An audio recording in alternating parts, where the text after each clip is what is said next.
Sa salaysay na ito, isang matapang at determinadong knight ang nakatakdang mamatay sa labanan. Naniwala pa naman siyang makakapagsimula siyang muli bilang isang taong nahasa ang kakayahan sa digmaan. Sa bagong kabanatang ito, naisin niyang bumuo ng isang pamilya, isang pangarap na kanyang buong puso na pinanghahawakan. Sa kasamaang palad, mga ilusyon lamang ang kanyang mga pangarap. Ang kawal na nakaluhod sa harap natin ay ang kagalang-galang na Arik mula sa Imperyong Draenic, ang pangunahing tauhan ng ating kwento. Ang kanyang pangunahing kalaban ay ang makapangyarihang Duke Deron, isang hexaclass na kawal mula sa Imperyong Althan. Kahit si Argy ay alam ang malaking hamon na kinakaharap niya, nagtiis na siya sa napakalakas na Black Wave. Sa unang araw niya sa labanan, nagulat si Duke Deron na nakikita pa rin si Argy na nakikipaglaban sa kanya. Alam na alam niyang kinakaharap niya ang isa sa 6 na Hexac Knight. Naisip niya na sayang namang pawiin ang isang ganitong umuusbong na talento tulad ng ating bayani. Pero malayo pa si Ari sa pagsuko. Matapang siyang nakatayo at hawak ang kanyang espada. Malinaw na ipinapakita na siya ay ipinanganak para sa labanan at doon siya mamamatay. Nagkakasalubong ang dalawa. Ang kanilang nakasisilaw na aura ay nagdudulot ng kaguluhan sa paligid nila. Tinitingnan ni Duke Deron na bagamat matapang si Ari, may bahid pa rin ng kalungkutan sa kanyang mga mata. Sinasabi niya na maaring maging isang malakas na kalaban si Ari sa hinaharap. Ngunit pagkatapos ay binilisan niya ang kanyang espada ng enerhiya.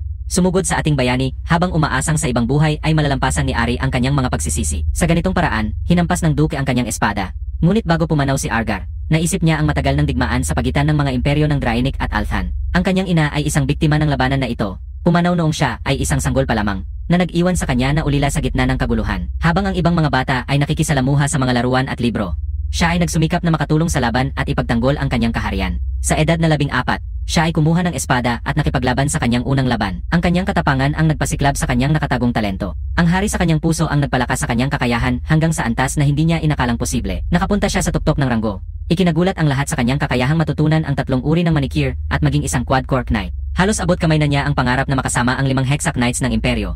At tiningnan niya ang huling labanan bilang pagkakataon na makahanap ng kapayapaan mula sa kanyang mahirap na buhay. Ipinaglaban niya ang kanyang huling laban ng may tapang, halos makamtan ang lahat ng kanyang pangarap, hanggang sa dumating si Duke Deron na nagpasibol sa lahat. At sa sandaling iyon, tuluyang winasak ng unang atake ni Duke ang espada ni Arik, agad na winawasak ang kanyang mga pangarap. Ang sumunod na atake mula kay Duke ay tumusok sa puso ni Arik, at naisip niya na nawala na ang pagkakataon niyang magkaroon ng pamilya. Ang suntok na ito ay nagtulak sa kanya sa gitna ng labanan, kung saan siya bumagsak ng mabigat sa lupa. Ang epekto ay pumutol sa lupa sa ilalim niya habang siya ay dumudulas, iniwan siyang duguan at sugatan. Habang unti-unting nawawala ang kanyang malay, lahat ay naging ganap na madilim. Ngunit ang dilim ay naglalaho sa pagbukas niya ng mata. Una niyang nakikita ang isang mag-asawa na nakikipag-ugnayan sa kanya, o mas tama, sa kanilang anak. Agad na nalulungkot si Arget nang tawagin siyang kanilang anak. Agad siyang niyayakap ng kanyang ama, ngumiti ng malaki, at tinawag siyang ENE. Sinabing dapat siyang maging isang hangang tagapag-spear tulad niya. Inilalayo agad siya ni Lily Sarise mula sa mga braso ng kanyang ama.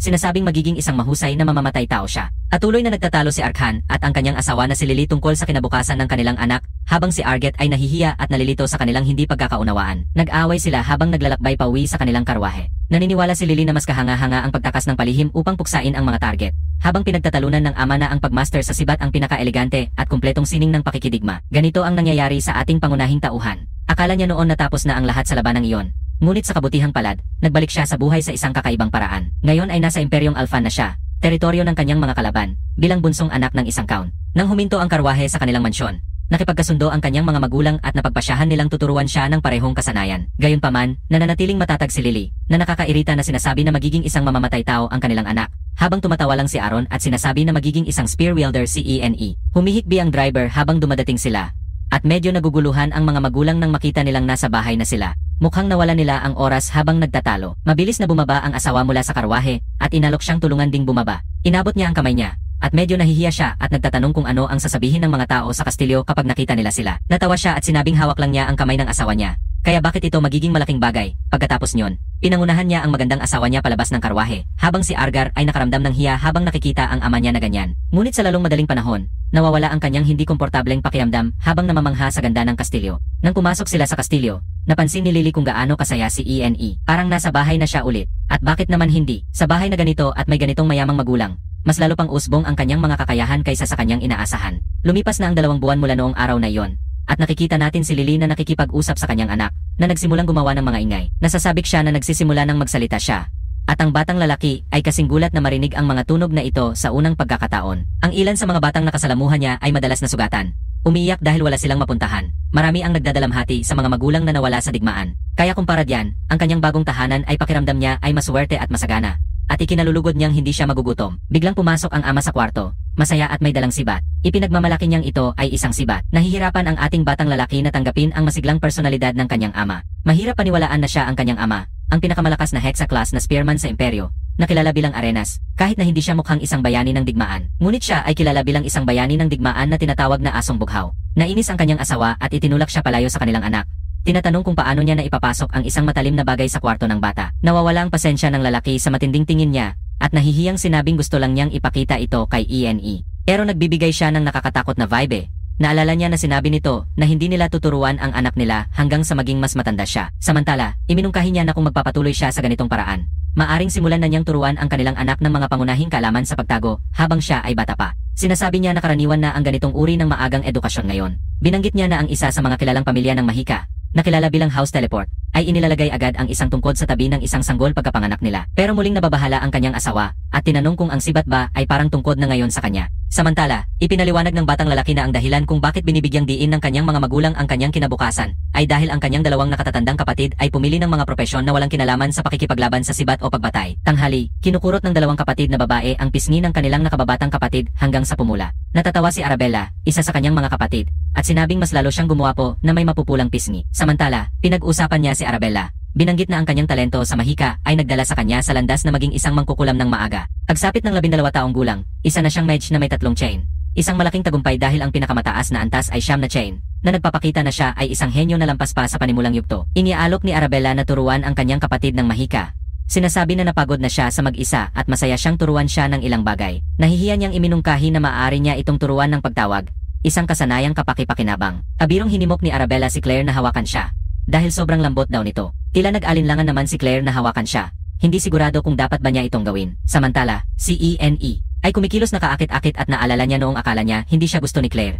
Ngayon naiintindihan niya na siguro naiinggit siya dahil siya ang pinakabata at nakakakuha ng lahat ng atensyon. Sa kalaunan, maingat na hinawakan ni Claire ang kanyang ilong, tuwang-tuwa sa kanyang pagiging malambot. Muling hinawakan niya ito at nangakong ituturo ang lahat ng alam niya kapag siya ay mas matanda na. Medyo nababahala si ENE sa hangaring ituro sa kanya ng kanyang pamilya ang kanilang mga kasanayan. Kanyang ama ay isang spearman na may Hexa-class, ang kanyang ina ay isang bihasang asasin na retirado na, at ang kanyang panganay na kapatid na babae ay isang henyo na medye. Pagkatapos ay nandiyan si Claire, na isa ring henyo sa pagtawag. Sila ang pamilya Countress, isang marangal na angkan na sumasalamin sa ideal na kanyang palaging pinapangara. Nagtataka siya kung kailangan pa bang maghiganti sa kanyang bagong buhay. Nakalulungkot ang kanyang nakaraang kamatayan, pero nasa isang labanan iyon. Arang nakakatawa na ngayon na isiping maghiganti sa isang taong patas na siyang natalo. Buong pamilya ay nagtitipon sa hall. Bawat isa ay nagtatalo kung bakit ang kanilang espesyalidad ang pinakamainam para kay ENE. Nakikita ang mainit na pagtatalo ng kanyang pamilya ay ngumingiti si ENE. Dahil ito ang uri ng pamilya na kanyang inaasam, at nagpapasalamat siya na bahagi siya nito. Ngunit nang tumindi ang mga pagtatalo at tumaas ang mga emosyon,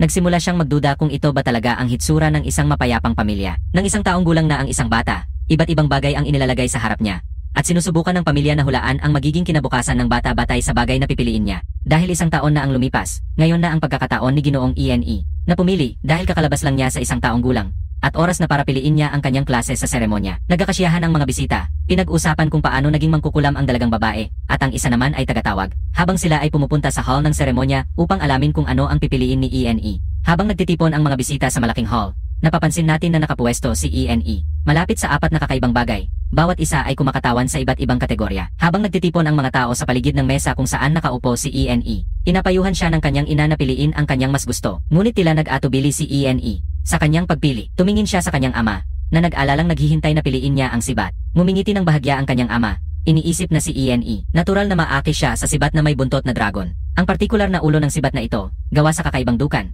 ay tumitigas at lumalapad habang sumisipsip ito ng mana ng gumagamit. Sa kabilang banda, ang kanyang ina na puno ng pagmamalaki at kagalakan. Naniniwala na masyadong gwapo si ENE para maging isang asasin. Ngunit naniniwala rin siyang pipiliin niya ang dagger. Hindi ito basta-bastang dagger. Ang pangalan nito ay Kenthorn. Gawa sa ore mula sa isla na kayang sumipsip ng lahat ng elemental na kapangyarihan at maglaman ng iba't ibang lason. Itong bulsa ay isang espesyal na bag na subspace, na magagamit lamang ng mga mangkukulam o yaong may mahikal na kakayahan. Samantala, si Claire, na may karaniwang nakapirming ekspresyon, ay nagtatanong kung si ENE maaari niyang tawagin ang bagay na nasa harap niya. Sa totoo lang, ito ay isang tanda ng pagtawag, isang kasangkapan para sa mga tagatawag. Ang tanda na ito ay nagbibigay daan sa mga tagatawag na makatanggap ng isang kode na akma sa kanilang kakayahan, na nagpapahintulot sa kanila na tumawag ng mga nilalang. Pero si ENE, nadaramang maram at hindi sigurado, dahil malinaw niyang naririnig ang iniisip ng kanyang pamilya. Sa huli, humihingal siya ng malalim at nagpasya. Nagsisimula siyang umakyat sa mga bagay, at habang siya ay bumibilis, tumataas ang pananabik ng mga tao sa paligid. Masaya ang kanyang pamilya na makita siyang umuusad, Bawat isa ay ginagabayan siya sa kanilang sariling paraan. Hinahayaan siya ng kanyang ama na pumili ng isang matibay, habang ang kanyang ina naman ay nagmumungkahi ng isang maikli at matalim.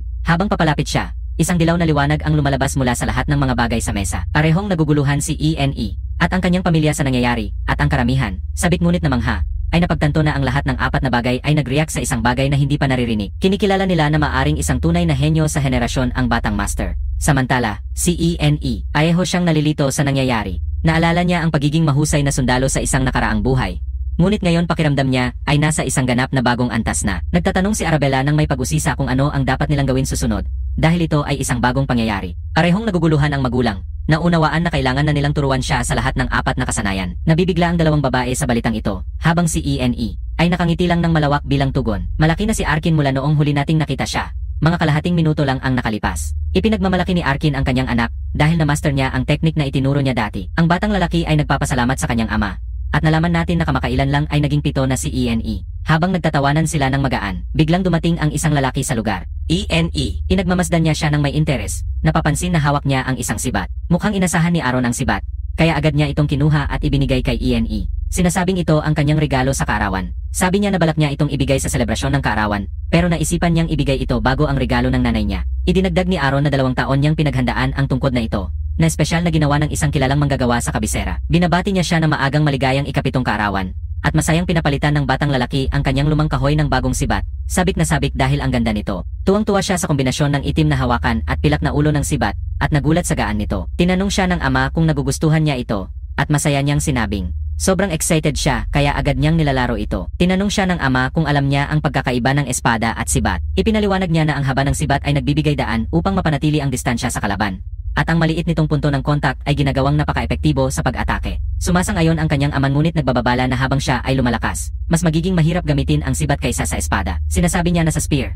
kailangan ang minimum na distansya para epektibong makapag-atake. Ngunit tinapayuhan niya ang anak na huwag masyadong mag-alala, dahil bawat armas ay may kalamangan at kahinaan. Ipinaliwanag niya na kahit ang mga espada, na kadalasang itinuturing na perpektong armas, ay maaring magkaroon ng kahinaan sa ilang sitwasyon. Napapansin ng anak ang payo na ito ng mabuti. Agad-tapos ay sinimulan ng ama na ikutin ang sibat sa kanyang kamay at inimbitahan ang kanyang anak na makipagpalitan ng suntok upang ipakita ang isang bagay. Lubos siyang nagulat sa makapangyarihang enerhiyang nagmumula sa kanyang ama. Ito ang kanyang unang karanasan sa napakalakas na enerhiya ng isang hexa-class na spearman. At ang mahikal na enerhiyang inilalabas ng kanyang ama ay sobrang nakakatakot. Matapos magpataas ng lakas, mabilis na itinulak ng ama ang sibat pasulong, at nagsimulang magbago ang espasyo sa paligid ng dulo nito. Inapagana ng teknik na ito ang katangian ng core na mag-focus ng magic power sa isang lugar. Naalala ng anak na narinig niya ito mula sa kanyang kapatid na babae at naisip niya kung paano, sa kanyang nakaraang buhay, mayroon siyang quad core, at lahat ng kanyang kasalukuyang kaalaman ay nagmula sa karanasang iyon. Samantala, malawak ang ngiti ng kanyang ama, natutuwa sa galing ng kanyang anak sa pag-aaral, at pinaalalahanan siya na mayroon na siyang 6 na manikor. Tiyak na nagulat ang batang lalaki. Ngunit sa loob niya iniisip na sana ay nakaabot na siya ng 6 na core kung hindi siya pumanaw. Hinimok siya ng kanyang ama na subukan ang kanyang bagong sibat. Mukhang nag-alinlangan siya, ngunit tinapayuhan siya ng kanyang ama na pakalmahin ang isip, bitawan ang mga takot, at itulak ang sibat pasulong. Sumusunod ang anak, at habang niyayakap niya ang sibat na alala niya kung gaano siya hindi interesado sa mga sibat noong nakaraang buhay niya. Matapos matuklasan ang kanyang kakayahan sa espada, ginagamit niya lang ang sibat bilang pangbako. Pero ngayon, panahon na para subukan talaga itong gamitin. Naghahanda siya, ipinasasara ang mga mata,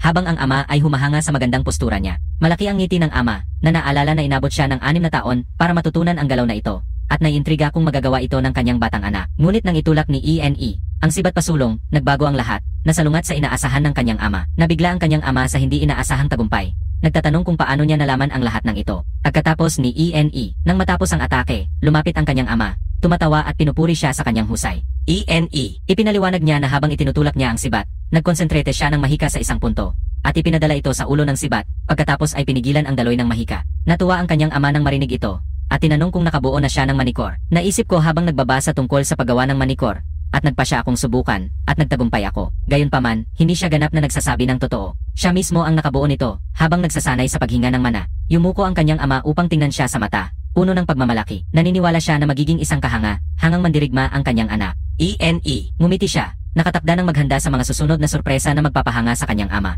Samantala, nag-iisip ang ama kung magiging isang mangkukulam, spearman, assassin, at summoner ang kanyang anak ng sabay-sabay. Habang lumalalim ang gabi, nagsisimula ang ika-7 kaarawan ni ENE. Puno ng mga bisita ang kastilyo, at ang hangin ay puno ng musika at tawanan. Lahat ay nagsasaya ng husto. Nandito rin si Duke Bout, ang taong pumatay sa ating bata noong nakaraang buhay niya. Nang makita si Aaron, tinawag niya ito para magkumustahan. Magalang na tinawag ni Aaron siyang Duke. Ngunit iginiit ni Bout na huwag nang magpaka-formal at magsalita na gaya ng dati. Alam natin na galing si Bout sa pinakamakapangyarihang pamilya sa Imperyong Althon, at pinamumunuan niya ang di ng Dermion. Mabilis na lumapit si Aaron sa kanyang kaibigan, at tahimik na nagsabi na maraming tao ang nakatingin sa kanila. Kaya kailangan niyang magpanggap na formal pa rin. Inutusan siya ng Duke na maging natural at tinanong kung nasaan ang anak niya. Sa pagkakataong iyon, nagbigay si Aaron ng senyas kay ENE. Pumunta at bumati kay Duke Dermion. Ang narinig na pangalan ni Duke Deron ay nagpapataas ng paggalang kay ENE. Alalahanin ang kanilang huling pagkikita ng ENE. Sa wakas ay lumapit siya sa Duke. Ipinakilala niya ang sarili bilang si ENE. Stress at magalang na yumuko. Ipinapahayag na isang karangalan na makilala siya. Natutuwa ang Duke sa pagiging magalang ng binata. Iniisip kung natututo na bang gumamit ng sibat si ENE. At kinumpirma ni Aaron na biglang lumapit ang isang batang babae sa likod ni Duke Bout. At sandaling nagulat si ENE. Nakipagbati ang batang babae kay Count Stress. Malalim na yumuko upang ipakita ang kanyang paggalang. Ipinakilala niya ang kanyang sarili bilang Lee Deron, ang pinakabatang anak ng pamilyang Dermion. Pagkatapos, nagpatuloy ang kasiyahan. Nag-enjoy ang mga bisita sa musika at magandang gabi. Ngunit hindi ito ang kaso para kina Archon Stress at Bout Dermion. Lalo na dahil may sakit pa rin si Barons Deron, at sa kabila ng pagsubok ni Bout na pagalingin siya, wala pa rin itong epekto. Naway panandalian lamang ang problema at gagaling agad ang asawa ng kaibigan niya. Ngunit tinayuhan siya ni Bout na kung bigla siyang mawala, ibig sabihin ay lumala na ang kalagayan ng asawa niya, at gagamit siya ng scroll ng teleportasyon upang agad na makabalik sa kabisera. Ngayon ay dapat sana ay isang pagdiriwang para sa ENE, na bigla na lang nawala sa isang lugar. Inisip ni Bout na matalino siyang bata at nais pa niyang makipag-usap ng mas marami sa kanya. Hindi rin alam ni Aaron kung nasaan ang kanyang anak at napagtanto niyang nawawala rin si Miss Lila kasama nito. Madali silang nakita dahil magkasama silang naglakad palabas. Malamang nakadama sila na nakakaantok ang pagtitipon tulad ng marami pang iba. Ngunit hindi alam ng kanilang mga magulang ang kanilang usapan. Sa pribadong usapan, medyo masigla si Lila at sa totoo lang, hindi niya nagustuhan ang pagdalo sa mga ganitong pagtitipon kasama ang kanyang ama. Gayunpaman, masaya siya na nakarating siya ngayon. Narinig ni Lee ang tungkol sa kagandahan ni ENE. Ngunit sa ilalim ng liwanag ng buwan ay mas lalo siyang naging kaakit-akit, at nagustuhan niya ang pagiging doon. Masaya si ENE, na nalaman niyang pinapahalagahan niya ang lugar hindi tulad ng mataong kapital. Ang lupa ng pamilya Stress ay mapayapa at tahimik. Ito ang kinaiinisan ni Lila. Sa kanilang bahay, palaging may gawain. Araw-araw may mga nakikipag-ugnayan na may dalang panukala at kahilingan para sa kanyang ama. Minsan-minsan ay nagpapakita rin ang pamilya imperial, at ang pinakaayaw niya ay kapag may mga bisita, kailangang magbihis ng formal at salubungin sila. Kinamumuhian niya ang rutinitang iyon. Sa halip ay nais niyang makapagsuot ng praktikal at simple na damit at mag-ukol ng araw sa pag-insayo gamit ang kanyang espada. Nabigla siya nang makita ang isang maliit at inosenteng batang babae na nagsasanay gamit ang espada sa halip na magi. Mas gusto niya ang tahimik na lugar niya, hindi ito kasingingay ng kabisera. Kaya may maraming oras siyang paghusayin ang kanyang kasanayan sa sibat na kanyang minamahal. Noong una ay nagulat si Lila nang makita siyang humawak ng sibat, ngunit naalala niya ang palayaw ng kanyang ama, at lahat ay naging malinaw. Madalas niyang pakinggan na purihin ng kanyang ama ang husay ni Blue Whirlwind, at dahil si ENE, lubos siyang nakatuon sa pagsasanay ng sibat, naisip niyang hangad din niyang pumasok sa akademya. Ngunit hindi yon ang dahilan ni ENE. Sa kanyang pagsasanay ng sibat, nagtataka si Lila sa pahayag na ito. Para sa kanya, ang masigasig na pagsasanay para makapasok sa akademya ay tila natural na landas dahil alam niyang napakahirap pumasok. Gayunpaman, hindi siya nag-alala na matanggap, at ang kanyang pagsasanay ay para lamang paigtingin ang kanyang kakayahan pagkatapos ng pagtanggap. Nagduda si Lila sa kanyang kumpiyansa at tinanong kung ano ang gagawin niya kapag tinanggihan. Kahit na noon, hindi susuko o mawawalan ng pag-asa ang ating pangunahing tauhan. Susubukan niya muli, at kung mabigo siya, tatanggapin niya ito bilang palatandaan na hindi talaga para sa kanya ang landas na ito. Nabigla si Lila sa kanyang relaxed na pananaw sa hinaharap at naisip kung natatakot ba siyang mabigo ang kanyang pamilya. Siyempre, hindi niya hinaharap ito bilang isang maliit na bagay kumpara sa mga hamon ng kanyang nakaraang buhay. Gayunpaman, sana ay maramdaman niya rin ang ganoon. Tinitingnan ng kanyang pamilya ang kabiguan bilang kahihiyan. Bagamat nagtagal si ENE ng 7 taon sa piling ng mga may lupa, hindi pa rin siya makapaniwala kung gaano kaliit ang kanilang mga alalahanin. May tiwala siya sa tagumpay ni Lila, at nang marinig ang kanyang mga salitang sumusuporta, ngumiti siya ng buong saya at masigasig na ipinakita ang kanyang pakikipaglaban sa espada. Medyo nabahala siya sa kanyang kasigasigan, ngunit hindi niya pwedeng pigilan siya. Nang dumating ang pagkakataon na mag-practice ng pakikipaglaban sa espada, agad na tinanong ni Lila kung saan matatagpuan ang lugar ng pagsasanay, at si ENE. Natutunan niyang gabayan siya, umaasang magiging maayos ang lahat. Sa lugar ng pagsasanay, pinakawalan ni Lila ang sunod-sunod na magagaling na atake. Para sa isang baguhan, maaring mukhang perpekto ang kanyang mga teknik, ngunit hindi si ENE ay isang baguhan. Nakikita niya ang kanyang walang sablay na paglipat mula sa atake papunta sa depensa, at tumpak na timing ng pag-atake. Ngunit may isang problema. Sa huli, nagsimula nang mawala ang ritmo at daloy ng kanyang mga galaw. Pagkatapos ng matinding sesyon, pagod ngunit masaya si Lila, ay humingi ng kanyang opinyon tungkol sa kanyang teknik. Sa una, hindi lubusang naging tapat si ENE, at masigasig na pinuri ang kanyang pagganap na ikinatuwa niya. Gayunpaman, pinili niyang maging tapat. Itinuro niya na pagkatapos ng ikatlong tindig, bahagyang sumobra si Lila sa hakbang, at naulit ito sa mga sumunod na pagkakasunod. Ang mga labis na hakbang na ito ay bahagyang nagdulot ng hindi pagkakatugma sa kanyang mga susunod na galaw sa espada. Ang mga mapanirang salita ay ikinagula si Lila at napatahimik. Parang malapit nang umiyak, at agad na napagtanto ni ENE na maaaring naging masyadong matindi ang kanyang puna sa kanya. Nagsimula siyang humingi ng tawad sa pag-abala sa kanya at kahit iminungkahi niyang maaaring nagkakamali siya dahil matagal na mula nang huli niyang makita ang swordsman sa aksyon. Ngunit hindi naman kailangang mag-alala. Bumalik ang kumpiyansa ni Lila at pinatatag ang hawak sa espada. Inamin niya ang kanyang pagkakamali at ipinagdatuloy ang kanyang pagsasanay. Ngayon ay walang mali-mali. Ang gabay ni ENE, ang eksaktong kulang na piraso na kailangan niya para makamit ang kasakdalan. Ang kanyang kaligayahan at pasasalamat ay labis na umaapaw. Kaya niyayakapan niya si ENE. Bagamas sinubukan niyang humiwalay, hindi niya nagawang makalayo sa mahigpit na yakap ni Lila. Labis siyang humanga sa malalim nitong kalaman sa pakikipaglaban gamit ang espada. Agad niyang natukoy ang mali na ginagawa niya, na hindi napansin ng kanyang mga guro. Nangakong hindi niya makakalimutan ang kanyang tulong. Matapos ang isang matibay na yakap na halos huminga kay ENE, muntik na niyang maitulak ang kanyang espada sa kanya. Malinaw na kailangan niyang maging mas maingat. ENE. Nagulat siya sa bigla niyang yakap. Ngunit tila hindi niya ito pinapansin. Di nagtagal, ginulo ng mga katulong ang kanilang pribadong sandali habang naghahanap sa kanila. Matapos ang sapat na pahinga mula sa handaan, nagpasya silang bumalik na sa iba at naglakad pabalik bago sila madiskubre. Sa training grounds, si ENE, naging focus ito habang ipinagmamalaki ng kanyang mga magulang ang kanyang kaarawan at ang kanyang unang karanasan sa manikire. Ibinigay nila sa kanya ang isang brooch na may simbolo ng pamilya, katulad ng suot ng kanyang mga kapatid na babae. Inayuhan siya ng kanyang ina na pahalagahan ang brooch, dahil ngayon ay sumisimbolo ito ng kanyang katayuan at karangalan. Sinundan ng lahat ng bisita ang kanilang halimbawa at binati siya. Gayon ay opisyal ng kilala si ENE bilang Shress at naniniwala ang lahat na lalaki siyang magpapakatao ng kagalang-galang tulad ng kanyang ama. Parehong masaya ang kanyang mga magulang at si ENE. Ito ang kauna-unahang pagkakataon na nakaramdam siya ng ganitong taos pusong pagbati sa kanyang dalawang buhay. Biglang yayanig ang silid. Nagsigawan at nagkagulo ang mga bisita. Natatakot na baka lindol o pagsalakay. Nabahala si ENE. Ngunit mabilis siyang pinakalma ng kanyang ama. Sinabing walang panganib. Alam na alam ni Arkins ang nangyayari, bagamat naisa na niyang maging mapayapa ang araw. Mukhang may ibang plano ang kanyang anak na si ENE. Hindi niya alam na may kidlat na kumislap malapit sa kisam. At sa ilang saglit, isang portal ang bumukas sa itaas. Nagulat ang mga bisita ng isang maliit na figura ang bumaba mula sa portal. Nilalabanan ang gravity at dumikit ng walang kahiyap-hira. Ito ay si Arabella, ang nakatatandang kapatid ni ENE, na masayang ipinahayag ang kanyang pagiging maaga. Nananatiling naguguluhan ang mga tao. Namangha na kayang matutunan ng isang batang babae ang teleportasyon ng maaga. Karaniwan, ang pagbubukas kahit na maliit na portal ay nangangailangan ng hindi bababa sa 5 antas ng kasanayan. ENE. Hindi nila pinahalagahan ang kanyang kakayahan. Nakikita siyang sobra sa ingay at palabas. Ngunit habang nagsisimula ng magpahinga ang mga tao, isang dambuhalang nilalang ang lumipad sa ibabaw. Isang malaking wyvern na may sakay. Mukhang muling nakapaggasindak si Lady Claire sa mga bisita. Mukhang siya ay galit. Halos hindi mapantayan ang ginawa niya sa kanyang kapatid. Pagdating niya, kumalat ang mga bulong tungkol sa kanyang reputasyon bilang isang bihasang tagatawag. Ngunit walang nakakaasahan na kontrolin niya ang isang wyvern sa edad na 16 na. Sa bahay, nagtipon-tipon ang pamilya upang ipagdiwang ang kaarawan ng kanilang minamahal na bunso, si ENE. Matapos ang kanilang dramatikong pagpasok, agad na ipinakita ng mga kapatid ni ENE ang kanilang mga regalo na nagbitiw ng pagbati sa kanya. Nagpasalamat siya kina Arabella at Claire sa pagtitiyaga nilang makadalo sa kabila ng kanilang abalang schedule sa pag-aaral. Sabik nang makita ng mga babae na binubuksan niya ang kanilang mga regalo. Naantig si Duke Aaron sa dami ng atensyong ibinigay sa kanyang anak. Samantalang ang kanyang mga anak na babae ay nagpadala lamang ng isang liham para sa kanyang kaarawan. Pagkatapos ay nagpatuloy ang kasiyahan. Nag-enjoy ang mga bisita sa musika at maganda ang gabi. Ngunit hindi ito ang kaso para kina Arkansas at Bout Thermian.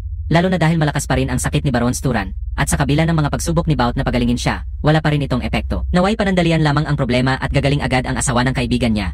Ngunit tinayuhan siya ni Bout na kung bigla siyang mawala, ibig sabihin ay lumala na ang kalagayan ng asawa niya, at gagamit siya ng scroll ng teleportasyon upang makabalik agad sa kabisera. Ngayon ay dapat sana ay isang pagdiriwang para sa ENE, na kamakailan lang ay naglakad-lakad papunta sa isang lugar. Inisip ni Bout na matalino siyang bata at nais pa niyang makipag-usap ng mas marami sa kanya. Hindi rin alam ni Aaron kung nasaan ang anak niya, at napagtanto niyang nawawala rin si Miss Lila kasama nito. Madali nilang natagpuan dahil magkasama silang naglakad-lakad. Marahil nabato nila ang pagtitipon na ito tulad ng iba. Ngunit nanatiling hindi alam ng kanilang mga magulang ang kanilang usapan. Sa pribadong usapan, medyo madaldal si Lila at sa totoo lang, hindi niya gustong dumalo sa mga pagtitipon ng mga may lupa kasama ang kanyang ama. Pero sa pagkakataong ito, masaya siya na nakarating siya. Narinig ni Lee na maganda si ENE. Ngunit sa ilalim ng liwanag ng buwan, mas lalo siyang naging kaakit-akit, at nagustuhan niya ang pagiging doon. Masaya si ENE, na malaman niyang pinahahalagahan niya ang lugar na hindi tulad ng mataong kapital.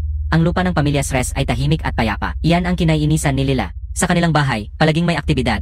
Araw-araw may mga nakikipagkita sa mga mayayaman na may dalang mga panukala at kahilingan para sa kanyang ama. Minsan-minsan ay nagpapakita rin ang pamilya Imperial, at ang pinakaayaw niya ay kapag may mga bisita. kailangang magbihis ng formal at salubungin sila. Kinamumuhian niya ang rutinitang iyon. Sa halip, naisa na niyang makapagsuot ng praktikal at simpleng damit at mag-ukol ng araw sa pag-insayo gamit ang kanyang espada. Nabigla siya nang makita ang isang maliit at inosenteng batang babae na nagsasanay gamit ang espada sa halip na magi. Mas gusto niya ang kanyang tahimik na lugar, hindi ito kasingingay ng kabisera. Kaya may maraming oras siyang paghusayin ang kanyang kasanayan sa sibat na kanyang minamahal. Noong una ay nagulat si Lila nang makita siyang gumagamit ng sibat, ngunit naalala niya ang palayaw ng kanyang ama, at lahat ay naging malinaw. Madalas niyang naririnig na pinupuri ng kanyang ama ang galing ng Blue Whirlwind, at dahil si ENE, lubos siyang nakatuon sa pagsasanay ng sibat, naisip niya na nais din niyang pumasok sa akademya.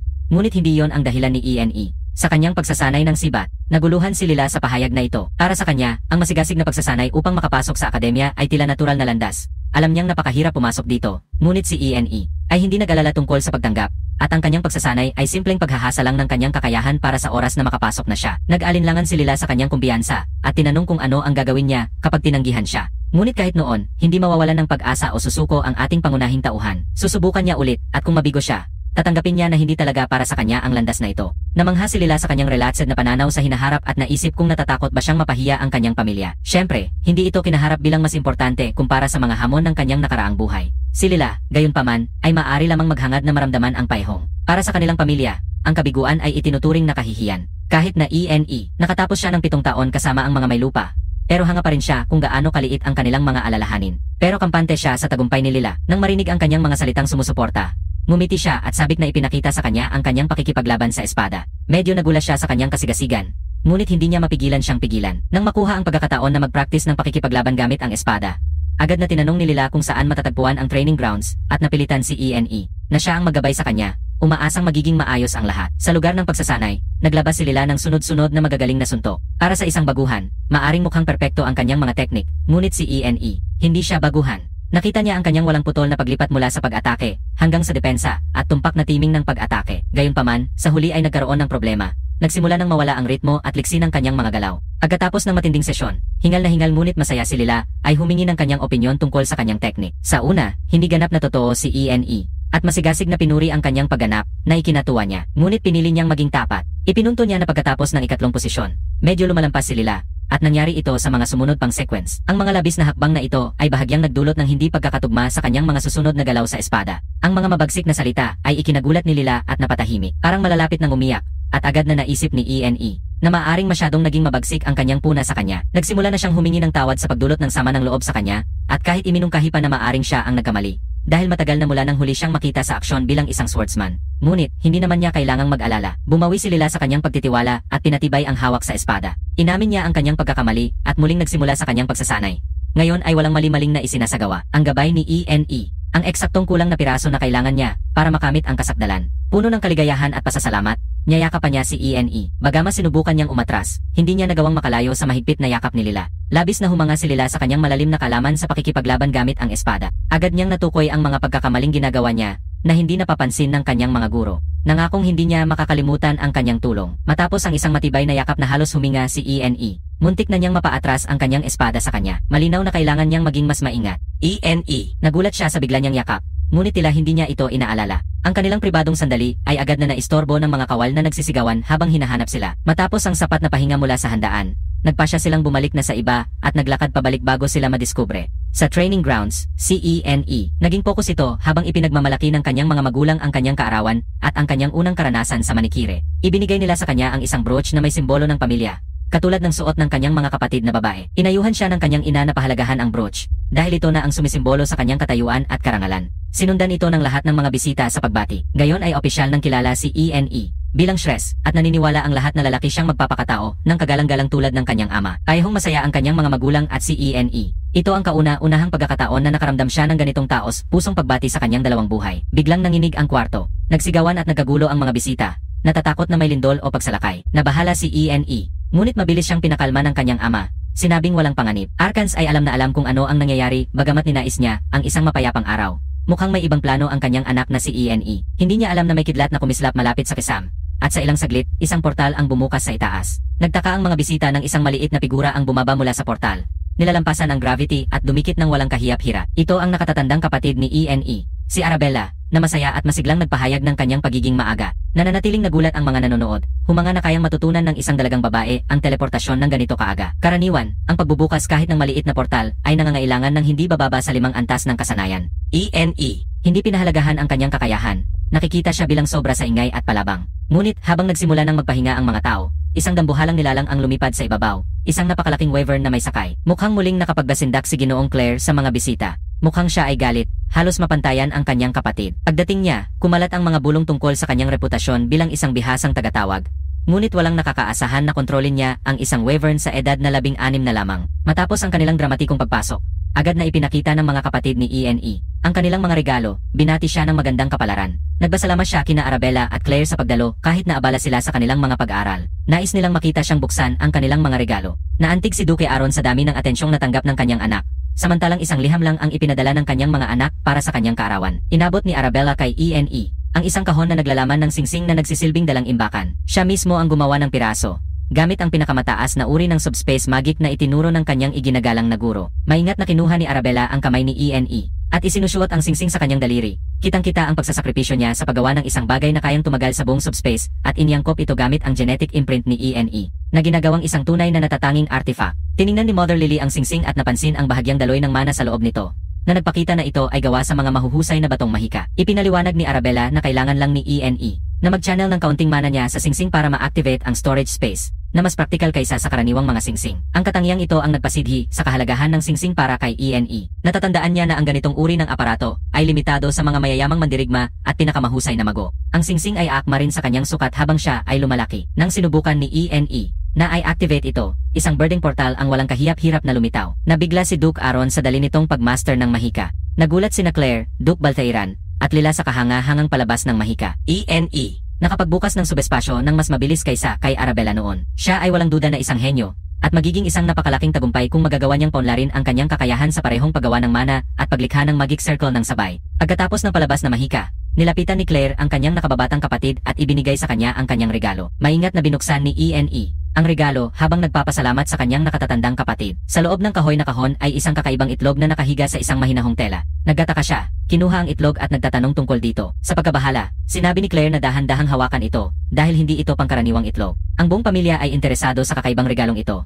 Ngunit tanging si Claire lamang ang nagbahagi ng tunay nitong kalikasan kay ENE. Maingat niyang sinabi sa kanya na ito ay isang kakilala na aksidenteng nakuha niya habang sinusubukang mag-conjure kay Derin. Hindi sigurado si Claire kung ano ang lalabas dito, ngunit alam ng lahat kung gaano kahalaga ang isang kakilala. Sinubukan ni ENE na isipin kung ano ang maaring lumabas mula sa natatanging itlog na ito. Sanay na siya sa konsepto ng mga kakilala. Hindi tulad ng mga nilalang na tinatawag, sila ay isang ganap na ibang uri ng nilalang. Kapag tinawag, ang isang kakilala ay maaring manatili sa tunay na mundo magpakailan paman. Iginigit ni Claire na si ENE dapat itago niya ang itlog na ito hanggang sa mapisa ito. Sumasang-ayon siya na gawin ito. Lahat ng kanilang lihim na pag-uusap ay nakainis kay Arabella, na nakakaramdam ng pag-aalisan. Ayon sa mga tagubilin ni Claire, ENE, kailangan niyang ipasok ang kanyang mana sa itlog 2 beses, araw-araw upang matiyak na ito ay magiging konektado sa kanya bilang kanyang Panginoon. Masaya si Lily na makita ang kanyang anak na tumanggap ng ganitong kamangha-manghang mga regalo, na nagpakita ng malalim na pagmamalasakit sa kanyang mga anak. Matapos ang palitan ng regalo, umuwing si Duke Aaron upang magpansin at palalahanan ang kanyang mga anak na batiin naman ang kanilang mga magulang,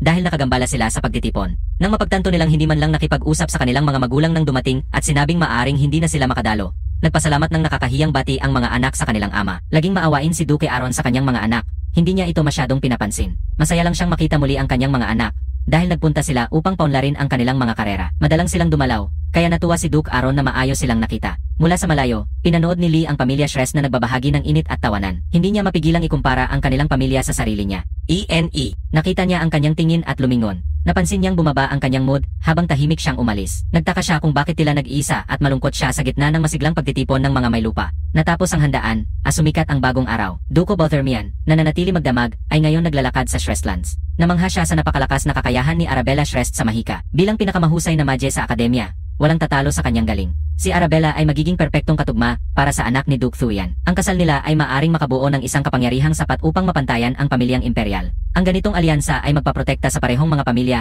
at kanilang mga anak mula sa anumang kalaban. Kaya't plano ni Duke Thuyan na pag-usapan ang posibleng kasunduan sa pagitan ng mga pinakamatanda nilang anak sa kanilang pag-uusap ngayong araw. Habang papunta siya sa ibang duke, narinig niya ang ingay ng nagbabangga ang bakal. Galing ito sa lugar ng pagsasanay.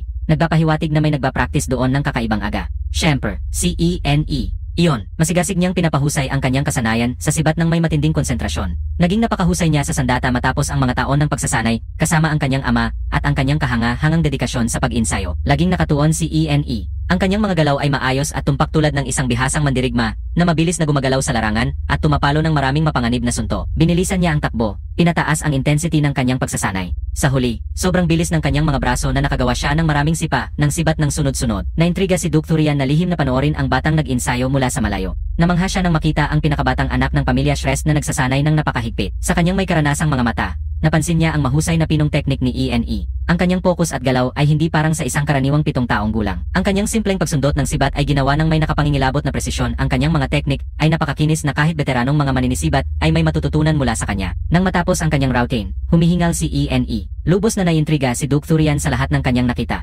Matagal na niyang naririnig ang mga kamanghamanghang kwento tungkol sa talento ni Shrest mula pa noong kanyang pagkabata, ngunit inakala niyang mga pinalabis lang iyon. Ngayon, naisip niya na totoo ang mga kwento. Pagkatapos ng maikling pahinga, si ENE bumalik siya sa kanyang pagsasanay. Ngayon ay nakatuon sa kanyang galaw ng paa at paggalaw. Bilang isa sa pinakamalakas na mandirigmang espada, napansin ni Duke Thurian na ang postura at galaw ng paa ng bata ay kahawig ng isang dalubhasang mandirigmang espada. Biglang naisip ni Duke na marahil naabot na ng bata ang mataas na antas sa pagsasanay sa espada sa murang edad. Bigla namang, napansin niyang may nagmamasid at itinutok ang kanyang sibat sa pinto. Hinahamon ang nagtatago na magpakita. Sa halip na manatiling nakatago, si Duke Thurian, na nadala ng kanyang pananabik, ay nabisto ng bata. Hindi ito ang kanyang pinakamahusay na sandali bilang isang bihasang mandirigma. Habang mas pinag-isipan ni Duke Thurian ang galaw ng paa ni ENE, mas nakaramdam siya ng kakaibang pagkakatulad. Nakita na niya ang paihong galaw ng paa noon pa man. Kailangan niyang lumapit at humingi ng paumanhin kay ENE sa paglabag sa kanyang pribadong pagsasanay. Tinyak niya na wala siyang masamang balak. Nang makilala si Duke Thurian, ikinalulungkot ni ENE ang kanyang marahas na reaksyon. Kahit na nasa kasalukuyan niyang katawan siya ng 7 taon, siya pa rin ang lalaking nagwagi at tumatay sa kanya noong nakaraang buhay niya. Naalala niya ang kanyang pagsasanay sa kagandahang asal. ENE, magalang na binati ni Shrest ang Duke. Inamin ni Duke Thurian na naakit siya sa panonood sa batang prodigy na mag-ensayo ng maaga at muling humingi ng paumanhin. Tumayo ang batang lalaki at sinabing napatawad na siya. Natuwa ang Duke na parabang magkapantay sila sa usapan. Masusing pagsusuri kay ENE ay nagpakita na walang palatandaan ng pagod o panginginig kahit matapos ang matinding pagsasanay. Sa edad ni ENE, hindi pa nakipaglaban ang Duke kahit man lang sa manikire. Inuri ng Duke ang kahanga-hangang atake gamit ang sibat ni ENE, na parabang naipasa niya ang kasanayan ni Aaron sa sibat. Sangkalan ay maganda rin ang pagkakagawa. ENE, magalang niyang ipinahayag ang pasasalamat sa Duke sa pagkilala sa kanyang kakayahan. At ngumiti ang matandang lalaki ng may pilyong ngiti. Hindi lang isang makapangyarihang mandirigma ang batang ito. Alam din niya kung ano ang sasabihin at kailan. Sa paghahambing, kulang ang mga kasanayan at manners ng kanyang sariling anak sa edad na 7. Naisip ni Duke Thurian na maaring ayusin ang kasal sa pagitan ng kanyang anak na si Lila at ni ENE, na nagsabing nagsasanay din si Lila sa pagsasanay ng espada. Iminungkahi niya na dahil magkapantay sila ng edad, dapat silang magtulungan kapag nagsimula na sila sa akademya. ENE, at tuloy siyang sumagot ng magalang. Naiintriga ang Duke sa kanyang pagiging diretso. Sa huli, nagpaalam si Duke Thurian upang hindi na maabala pa ang sesyon ng pagsasanay ni ENE. Ngunit, may isa pa siyang huling tanong bago siya umalis. Tinanong niya kung nagsanay din si ENE sa pagsasanay ng espada. Nadapa si ENE. Sa harap ng Duke, hindi sinasadyang bumalik sa mga dating gawi. Dahil sa matalim na pagmamasid ni Duke Thurman, hindi nakapagtataka na agad niyang napansin ang mga maliliit na gawi ni ENE. Aminadong nagbasa lamang siya tungkol sa pangunahing pakikidigma gamit ang espada sa mga aklat at hindi formal na nagsanay. Ngunit, naramdaman ng Duke na may likas na instinct sa laban ang bata.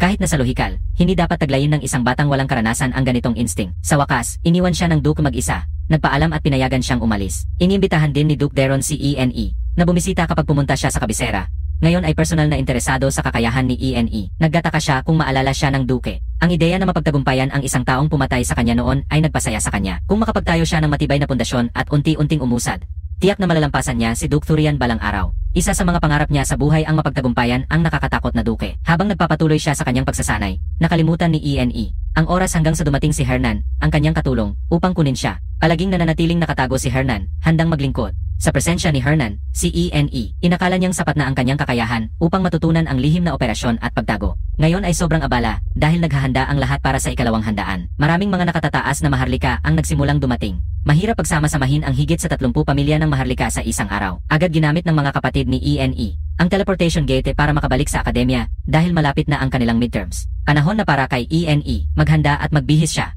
Inalala niya na suriin ang mga regalo na ibinigay sa kanya ng kanyang mga kapatid noong nakaraang gabi. Matapos ang masigasig niyang pagsasanay, inalagaan at maayos siyang binihisan. Pumasok siya sa silid pamilya kasama ang kanyang mga magulang at nakipag-ugnayan sa iba't ibang aristokrata. ENE, kailangan niyang gamitin ang lahat ng kanyang natutunang mga asal habang nakikipag-usap sa mga elite. Ipinakita siya bilang pangunahing panauhin. Lahat ay nakatutok sa kanya. Sa huli, siya ay umalis sa silid kainan upang makahinga ng sariwang hangin. Ang pagiging isang mayaman ay nakakapagod. Masabala ang araw niya kaysa dati bilang panauhing pandangal. Ngunit palagi siyang nakakahanap ng ginhawa sa pagpapahinga sa kanilang magandang hardin. Ginawang masigasig ni Garter na kahali-hali ang lugar na ito.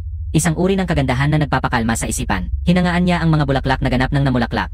Makulay ang mga ito sa kanilang natatanging kulay, habang ang mga paro ay palutang-lutang sa paligid. Naalala niya na ipinaliwanag ng kanyang panganay na kapatid na ang mga bulaklak ang may pinakamaraming mana sa kalikasan. Dahil may libreng oras siya, nagpasya siyang subukan at maramdaman ang mana sa mga bulaklak na ito. Umikit siya at nakinig sa likas na daloy ng mahika. Nang hindi binubuksan ang mata, nagsimula siyang maunawaan ang konseptong ipinaliwanag ng kanyang kapatid. Naramdaman niya ang mana sa loob ng mga bulaklak. Sabay-sabay siyang nagsasanay sa iba't ibang disiplina, ngunit hindi niya napapansin ang malaking pag-unlad sa mahika o pagtawag. Mahirap piliin kung aling mga kasanayan ang dapat pagtuunan ng pansin. Ang pagkakaroon ng maraming kasanayan ay maaring maging isang pasanin. Minsan, nararamdaman ni ENE na siya ay nabibigatan dahil sa kanyang tagumpay. Matapos ang ilang sandali sa hardin na niyayakap ang likas na mana, sa wakas ay naramdaman niya ang mana sa mga bulaklak. Namangha siya na ang isang maliit na elemento ay maaring maglaman ng ganitong kasigasig na mana. Kung may makakagamit ng likas na daloy at magagawang sa kanila ito, maaring maisama ang paraan sa katawan at makabuo ng isang mahikal na pormasyon. Iyan ang nangyayari. Maswerte na ang kanyang likas na pagkahilig sa mana ay pambihira. Nakikita niya ang bagay na halos hindi mapansin ng iba ng intuitively. Isang beses na pagbisita sa hardin ang lubhang nagpasigla sa kanyang pakiramdam sa mana. Ang dati ay malabo na ngayon ay malinaw na. Malapit na niyang maunawaan ang esensya ng mahika nang maramdaman niya ang isang kaguluhan.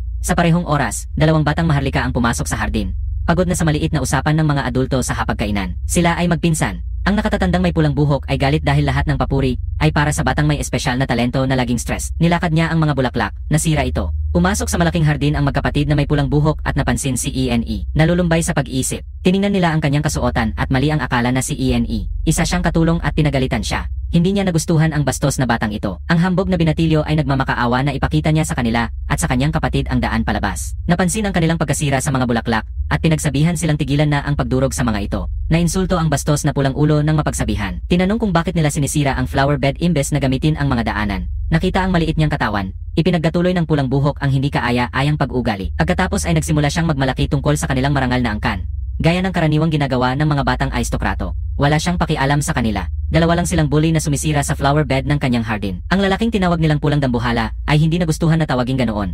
Ngunit ang kanyang mga ginawa ay nagsasalita ng iba nang pilit niyang kunin ang kamiseta ni ENE. Pareho silang anak ni Count Terion, isang kilalang panauhin sa kastilyo. Ang pagbabanggit kay Count Terion ay nagpasimula ng isang alaala mula sa nakaraan para kay ENE. Siya ang marangal na ENE, nakuha matapos ang isang nakakadismayang pagkatalo sa isang laban. ENE, naalala si Count Terion bilang isang nakakainis na aristokrata, isang tunay na scoundrel. Sa pagmamasid sa mga kilos ng halimaw sa harap niya ngayon, tila ang kasabihang tulad ng ama, tulad ng anak ay swak na swak. At tuloy na ipinagmamalaki ng pulang halimaw ang pangalan ng kanilang angkan.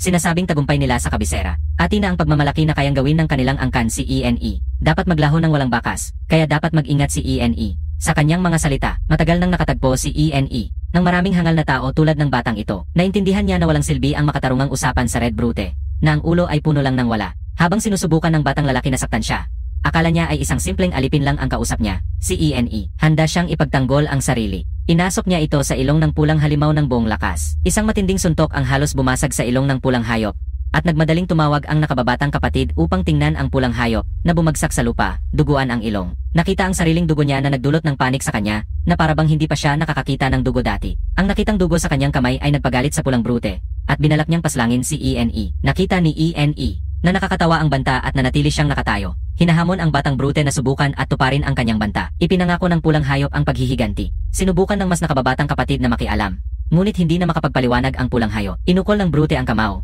ngunit madaling naiwasan ni ENE. Sa pagtalikod, malinaw na isang panig ang labanan. ENE, sobrang sanay na siya para sa isang baguhan. Habang pinapayagan niya ang pulang brute na maubos ang kanyang lakas, napansin niya ang magulong galaw ng batang iyon, na parabang hindi pa siya nakagamit ng sandata dati. Nang hula si ENE, na maaring isang salamangkero o mangkukulam ang halimaw. Sa patuloy na pag-atake, walang ni isa mang nakalapit kay ENE. Dumugo ng dumugo ang ilong ng pulang higante, at naubos na ang pasensya nito. Pinaglalaruan ni ENE ang kanyang kalaban, ginagamit ang kanyang mas advanced na galaw. Naisip niya, baka magamit niya ang enerhiyang mahikal na nakita niya sa isang bulaklak kanina at itutok ang kanyang hangarin dito. Kung magtatagumpay, maaring niyang hubugin ang enerhiyang iyon sa isang nakikitang anyo. Mukhang magandang pagkakataon ito para subukan ang ideyang ito sa isang totoong laban. Tumingin ang nakababatang kapatid ng may paghanga mula sa gilid. ENE. Matibay na nakatapak ang mga paa at nagsimulang mag-ipon ng mahikal na enerhiya sa kanyang mga palad. Inilalarawan niya ang isang bola ng hilaw na mana at itinulak ito diretso sa gitna ng katawan ng batang peste. Sapat ang lakas ng tama para mapaatras ang nakakainis na bata. binato siya sa damuhan at nasira ang konkreto sa daan. Nagsisiyak siya sa sakit. Pantay na sugatan ang kanyang dangal at katawan. Pumunta ang nakababatang kapatid upang tingnan ang kanyang natalong nakatatandang kapatid sa gitna ng mga bulaklak. ENE. Mas masaya siya sa sirang taniman kaysa sa kalagayan ng batang lalaki. Ngunit muling bumangon ang matatag na bata, handang magpatuloy. Nakita ang kakayahan ni ENE. Sa mahika, hiningi ng matigas na ulo na bata ang pagkakakilanlan ni ENE. At tuloy na pinipilit ng nakababatang kapatid na umatras ang nakatatandang kapatid niya. Ngunit ni hindi pinapansin ng sugatang ego niya ang anumang panganib o problema. Ang matigas na batang lalaki ay humugot ng kanyang panloob na mana at nagsimulang magbukas ng isang nakakatakot na portala. ENE. Nagulat siya nang makitang ang mahika ay galing sa mga tagatawag. Nagsanib ang mana at bumuo ng isang multo na lobo na dahan-dahang bumaba. Nakakatakot ang mga pangil at handa na. Tumawa ng malakas ang bata habang tinatawag si Genpo sa pangalan at ipinakilala ang sarili bilang Daigon Terran. Determinado na ipakita kay ENE ang magiging epekto ng kanilang banggaan. Narinig ni ENE. Nautusan ni Daigon ang lobo na umatake. Ngunit hindi siya naiintriga sa simpleng pagtawag ng lobo. Sanay na siya sa mga mas makapangyarihang hayop na sinasama ng kanyang kapatid na si KLA. Tulad ng kanyang wyvern, inanatili ni Daigon ang distansya habang sumugod si Genpo papunta kay ENE. Na hindi kumilos, tumingin lang si ENE. Nang matatag at nanatili sa kanyang pwesto, marahil nararamdaman ang nakatakdang kapahamakan kung sakaling umatake ang lobo. Mabilis na umatras si Genpo. Nagbago ang itsura mula sa agresibo patungo sa maamo kay ENE. Nabigla ang mga bramong Terran nang magpakita ang kanilang tapat na alaga na parabang nagbago ng panig. Ngayon, ang lobo ay kumikilos na parang sumusunod kay ENE. Sumigaw si Daigon na atakehin ang kanyang sinumpaang alaga si ENE.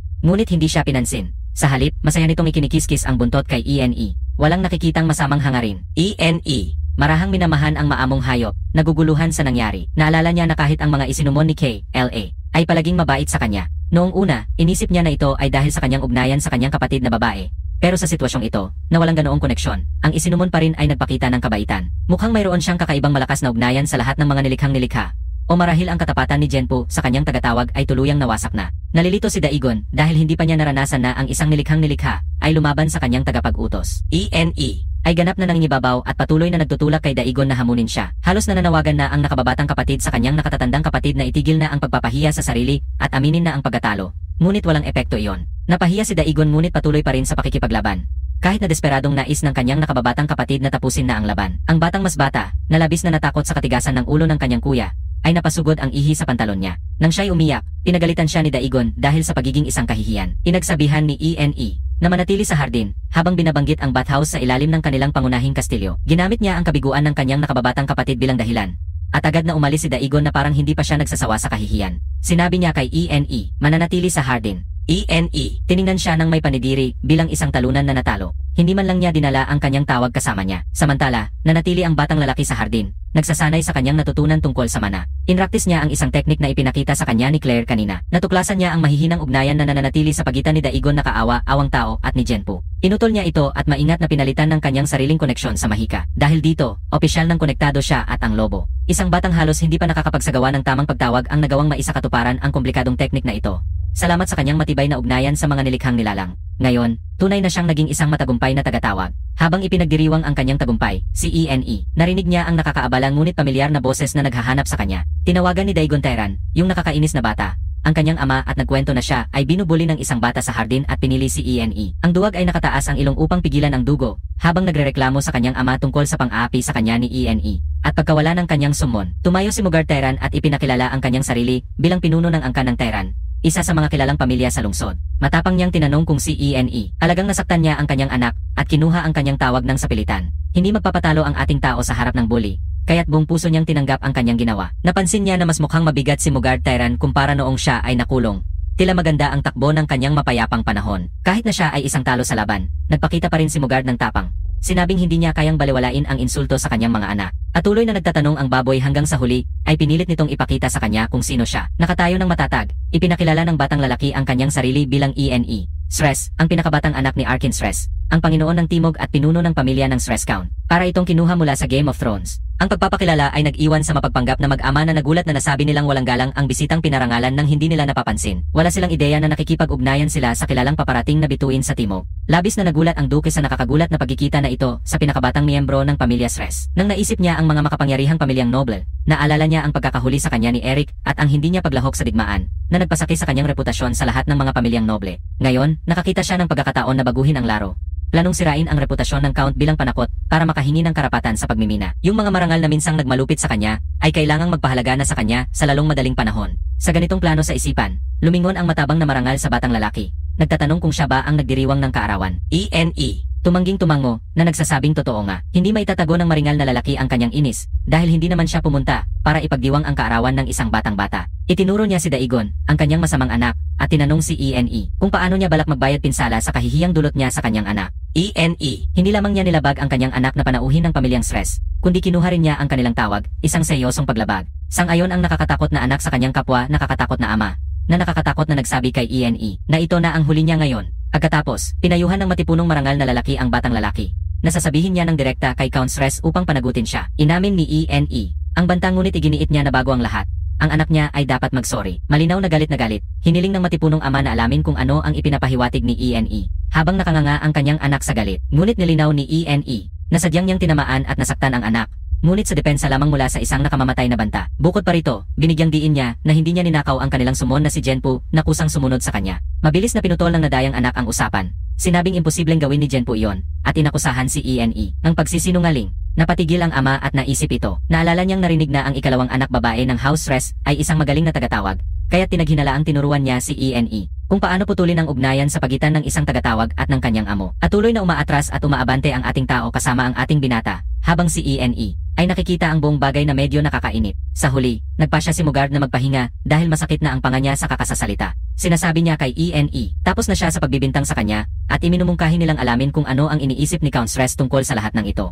Bigla, dumating si Count Stress, at hindi siya nag-isa. Kasama niya si Duke Deon. Ayhong nagulat ang anak at ang kanyang ama nang makita si Count Stress, at mas nakabibigay ng gulat na makita si Duke Deron doon. Habang dumarating ang gabi, pinapanood natin ang batang may pulang buhok na ipinapaliwanag sa Count na nawala lang siya sa hardin kasama ang kanyang nakababatang kapatid. Kaya niya tinanong si ENE para sa tulong. At tuloy siyang nagsasalita at gumagawa ng mga kwento, habang si ENE tumatayo lang siya roon ng malamig, iniisip kung paano talaga nakikinig ang tatay niya sa taong ito. Marahil ay hindi na siya nagugulat, dahil talagang pinapahalagahan ni Count Stress ang pangalan at dangal ng kanyang pamilya. Hindi siya nakikialam, kahit sa mga estranghero. Marunong siyang magtimbang kung ano ang tama at mali. Pagkatapos niyang matapos ang kwento, sinabi ng batang may pulang buhok na bigla siyang headbutt ni ENE, at tinawanan gamit ang isang kakaibang galaw. Sinasabi niyang sinubukan niyang takutin si ENE sa pamamagitan ng pagtawag sa kanyang sumon, pero si ENE kinuha niya lang ang kanyang sinumpong at nakipaglaban. Pagkatapos matapos nidigan ang kanyang bersyon, umusad si Mugard. Sinasabi sa Count na gusto lang niyang paalalahanan si ENE, pero binibigyang diin niya na mali ang kunin ang sinumpong ng iba at hindi niya ito maaring balewalain. Sasabihin ni Count Stress kay Mugard na hindi siya gagawa ng desisyon batay lamang sa isang panig ng kwento.